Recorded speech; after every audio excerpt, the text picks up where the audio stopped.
So hello everyone, welcome back to our new vlog, new day.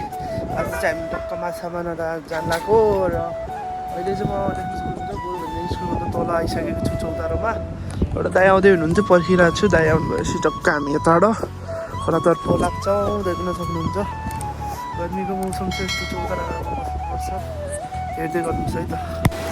So guys अहिले चाहिँ म खोलामा आइसकेँ, यो बेलुकी खोला, र हामी चाहिँ अहिले खोटेर भन्दा माथि टक्क लगाएर अब खेल्नेछौँ माछा मार्नलाई। बोर्डको सोर्कोमा पिठो हालेर देख्न सक्नुहुन्छ है कति पर्छ। हामी अहिले भिडियोमा देखाउँदै गर्नेछौँ।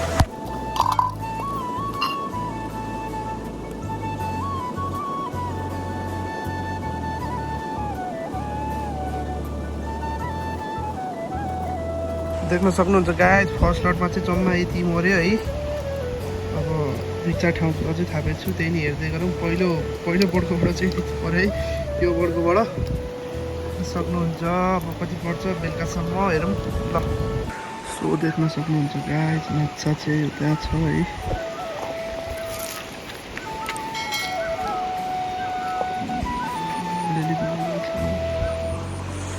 माछा आइरहेको छ, बोर्डको थापेर बसिरहेको छ आनन्दलाई, हेर्दै गर्नुहोस्। हम चाहिँ माछा खेलाइरहम।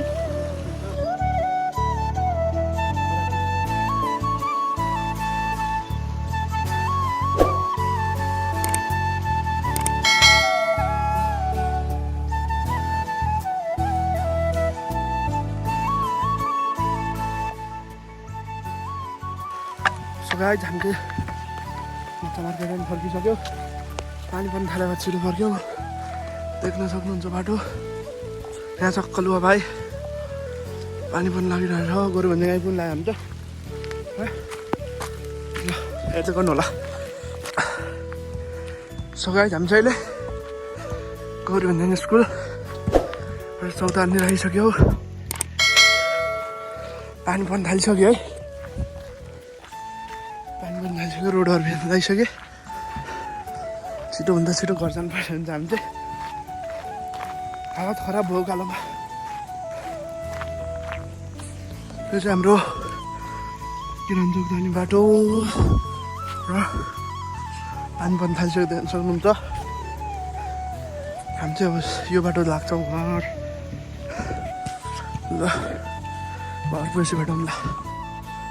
म चाहिँ घर लिएर आइपुगिसकेँ, अब घर चाहिँ त्यहाँ छ है, त्यहाँ आइपुगिसकेँ। घर चाहिँ केटाहरू आउँदैछन्, घर गएर भेटौँला है त।